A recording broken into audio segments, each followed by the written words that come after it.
Kubukeka sisekude kakhulu bafowethu ukuthi siyithole iVAR. USafa bafowethu just confirmed ukuthi iVAR singakwazi ukuyibona kuma-game okugcina bafowethu esizini.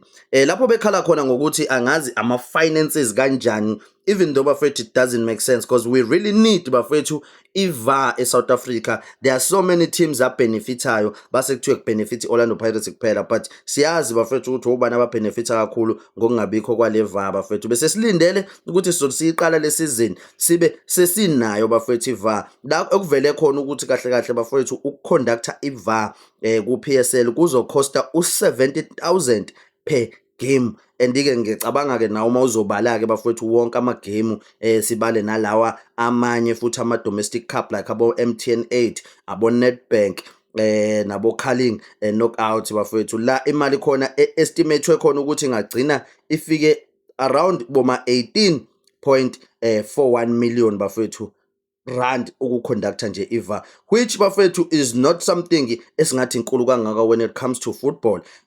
Ukushiya umbuzo bafowethu omningi kakhulu ukuthi kanti bafowethu kwenzakalani lapha na kwaSafa, ungafike kukhishwe imali engaka bafowethu for ukuthi kuthiwe kuyiwa ku-World Cup, then emva kwalokho uma sekubuywa sekumele kusetshenzwe ngezinto zethu ezibalekile bafowethu base kuthiwe imali ayikho. Ngizokwenzela nje i-breakdown ke njengamanje bafowethu yokuthi izohamba kanjani indaba yale VAR, kodwa ke kuthiwa sizoyithola kuma-game okugcina. Ihamba kanjena ke bafowethu, ime kanjena lento yakhona. Uyabona kuthiwani la, if that's the case, here's what estimated cost would look like across ama-major competitions bafethu ethu la eSouth Africa uma ukuthi iVAR implement. Njoba sazi-ke bafethu ukuthi kwi-Betway Premiership ama-team awu-16 wona, but i-team idlala 15 home idlale 15 away. So kusho ukuthi-ke lapho bafethu sinama-game awu-210 and iVAR uma ukuthi izokhosta 70,000 igame iyodwa, i-total cost yayo iVAR bafethu can amount to 14.7 million kwi-Betway Premiership. Then siye lapha kwi-knockout bafethu la siqala nje ngayo MTN 8 la ekunama-matches khona awu-7, iVAR kushuthi ingakhosta 490,000 khona. Then siye lapha kwi-Carling knockout cup that is used to known like iTelkom bafethu. Then khona-ke kusolakala ukuthi ngoba ama-game aba-15 kusolakala ukuthi khona izoba futhi not ukuthi kuyasolakala bafethu izoba u-1.05 million. And then-ke sase siba ne-32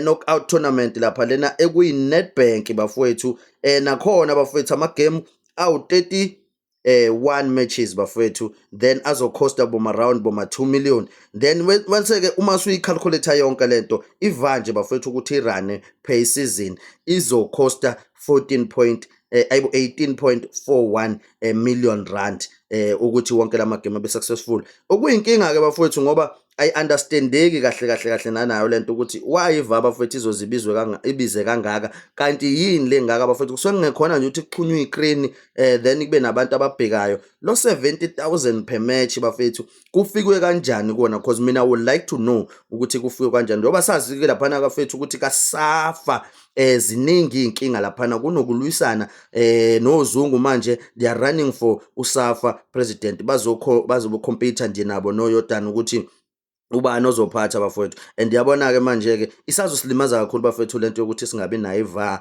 ngoba I feel like manje la eSouth Africa we are bafethu struggling ngampela bafethu, we are struggling with ama-officials ethu. Sekungangcono uma ngathi umuntu uthi arobhe kodwa eyibukile iVAR, kwenzela ukuthi engeke ezebe khona bafethu umuntu ozocomplaina athi yena i-team yakhe idliswe ureferee. Noma sazi-ke bafethu ngoba siyabona naku-World Cup ukuthi iVAR ayigaranti ukuthi ngeke izibe khona iy'nqumo bafethu ezi-wrong ezithathwa o-referee, because o-referee bazithatha izinqumo bezibuka kanje bafethu. Umuntu mayese-decide-ile nje ukuthi uyarobha, but it was gonna be a good thing bafethu ukuthi sibe nayo iVAR ngoba izo-eliminate izinto eziningi kakhulu that we are struggling with.